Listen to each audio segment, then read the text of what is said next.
didukung oleh Top Coffee Gula Aren baru, kopinya ngehit, gula arennya legit, ngehit, try it. Berikutnya pemirsa, gelombang pertama arus mudik Lebaran 2023 diprediksi dimulai pada Selasa malam. Bagaimana pantauan arus mudik Lebaran di gerbang tol Cikarang Utama dan di Jalan Kalimalang? Selengkapnya akan disampaikan jurnalis MCN Valeri Budianto dari gerbang tol Cikarang Utama dan Bernardine Mario dari Kalimalang, Kota Bekasi, Jawa Barat. Kita akan ke rekan Valeri terlebih dahulu. Ya, Valeri, selamat malam. Seperti apa kondisi arus mudik di gerbang tol Cikarang Utama? Apakah masih diberlakukan one way, Valeri?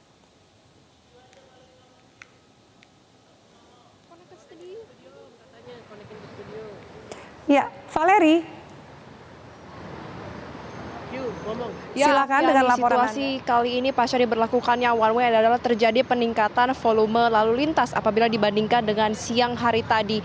Data terbaru dari pihak Jasa Marga per pukul 20 waktu Indonesia Barat total sudah ada sebanyak 50.000 kendaraan yang melintasi gerbang tol Cikatama menuju ke arah Cipali dan juga Trans Jawa, dan untuk arah sebaliknya ada sebanyak 7.000 kendaraan. Apabila kita bandingkan dengan pukul 1 sebelum rekayasa lalu lintas one way diberlakukan, hanya ada 15.000 kendaraan yang melintas ke arah Cipali dan juga Trans Jawa. Ini berarti dalam kurun waktu 7 jam terjadi lonjakan volume kendaraan hampir 6 kali lipat maksud kami, dan ini berarti akan terus terjadi menjelang malam hari nanti dan juga dini hari tadi. Dan berdasarkan informasi yang kami dapatkan juga, rencananya pihak dari Korlantas Polri ini tengah mendiskusikan apakah one way akan terus berlangsung hingga pukul 24 waktu Indonesia Barat atau akan dihentikan sebelum pukul tersebut, dan masih melihat bagaimana visi rasio yang berlangsung saat ini. Kita ketahui bersama untuk rekayasa lalu lintas ini berlaku mulai pukul 14.50 waktu Indonesia Barat dan hanya berlaku untuk one way mulai dari kilometer 72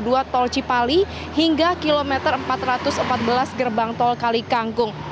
Dan ketika kami tanyakan mengapa untuk rekayasa lalu lintas, kontraflow dan juga ganjil genap ini masih belum diberlakukan, alasannya sama, karena untuk visi rasio yang berada di kilometer 47 Karawang Barat hingga saat ini masih 0,4. Jadi masih jauh dari batas seharusnya dilakukan rekayasa lalu lintas, yaitu batas normalnya adalah 0,8. Dan untuk visi rasio saat ini di kilometer 72 hingga kilometer 414 juga menurun dari sebelumnya 0,78 pada 3 sore tadi, sekarang menjadi 0,35 visi rasionya, sehingga memang diharapkan apabila memang situasi akan tetap terkendali, maka rekayasa lalu lintas one way akan ditutup pada pukul 24 waktu Indonesia Barat. Kalau kita lihat pantauan terkini di lokasi, Afi, di gerbang tol Cikatama ini memang terjadi antrian kendaraan namun tidak sampai menimbulkan kemacetan parah, atau dalam hal ini antrian kendaraan hanya terjadi karena ada masyarakat yang e-tolnya habis, pemudik ini belum mengisi e-tolnya sehingga mereka harus berhenti terlebih dahulu di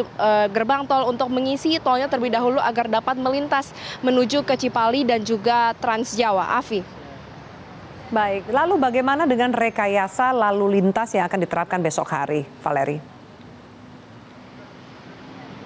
Ya, Afi, terkait dengan rekayasa lalu lintas esok hari, tadi kami sudah sempat berbincang dengan Kaops Korlantas Kombes Edi Junaidi dan dinyatakan bahwa untuk esok hari masih sangat bergantung kepada visi rasio dari kendaraan yang melintasi total dari kilometer 47 Karawang Barat hingga kilometer 414 gerbang tol Kali Kangkung. Apabila berkaca dari lebaran sebelumnya, pihak Korlantas ini menyatakan masih belum terbaca bagaimana aktivitas dari pemudik saat ini, sehingga mereka memang masih membaca apakah kemungkinan untuk besok hari ini akan dilangsungkan rekayasa lalu lintas baik itu one way, kontraflow hingga ganjil genap.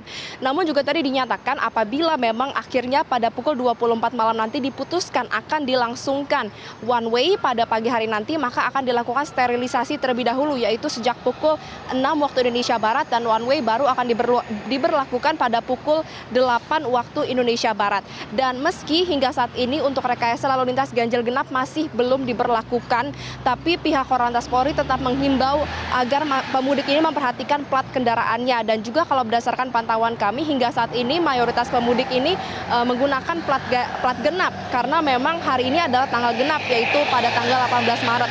Sehingga apabila ada pemudik yang memutuskan untuk berangkat bepergian mudik esok hari di tanggal 19 yang diprediksikan menjadi puncak arus mudik, maka diharapkan untuk memperhatikan dan juga membawa kendaraan dengan plat nomor ganjil. Kami juga menghimbau bahwa ada 2 titik kemacetan yang terjadi di sepanjang tol Jakarta Cikampek. Yang pertama adalah di kilometer 47, yaitu pada tol Layangan MBZ dan juga pertemuannya dengan tol bawah Jakarta Cikampek, yang sudah sempat terjadi kemacetan sejak kemarin malam.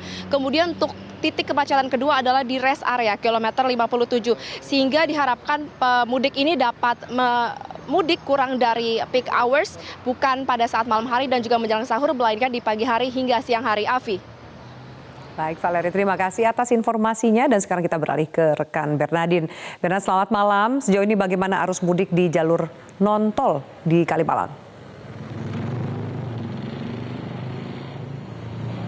Ya, untuk di jalur arteri Kalimalang, tepatnya di pos pengamanan mudik Lebaran 2023 di Sumber Arta, Polres Metro Bekasi Kota, saat ini masih belum ada tanda-tanda banyaknya kendaraan yang melakukan mudik melalui jalur ini, baik itu kendaraan roda 4 maupun kendaraan roda 2. Meski begitu, tadi kami melihat sedikit ada beberapa sekitar 1 atau 2 motor yang memang sudah melakukan kegiatan mudik. Terlihat dari bagaimana motor tersebut membawa beberapa barang, baik itu koper atau kotak, serta ada penambahan papan di belakang bagian motor seperti layaknya orang-orang yang melaksanakan mudik di tahun-tahun sebelumnya. Tadi kami sempat berbincang dengan Kapospam dari Sumber Arta, Ibtu Mian Siregar, yang menyampaikan memang tidak ada tanda-tanda mudik yang dilakukan khususnya bagi kendaraan roda 2, karena memang jalur arteri Kalimalang ini biasa dilalui oleh kendaraan motor yang akan melakukan mudik ke daerah Jawa, baik ke Jawa Barat ataupun Jawa Tengah. Tetapi tidak dipungkiri bahwa akan ada terjadi kemungkinan lonjakan di pukul 10 waktu Indonesia Barat. Dikarenakan memang di atas jam 10 waktu Indonesia Barat tersebut, nanti biasanya banyak para pemudik akan baru melaksanakan kegiatan mudik karena itu adalah waktu-waktu yang ideal. Tetapi untuk saat ini kondisinya jalan ini masih dilalui oleh masyarakat yang pulang kerja ataupun melakukan kegiatan sehari-hari. Ini akibat dampak dari banyaknya program pemerintah yang melangsungkan mudik gratis.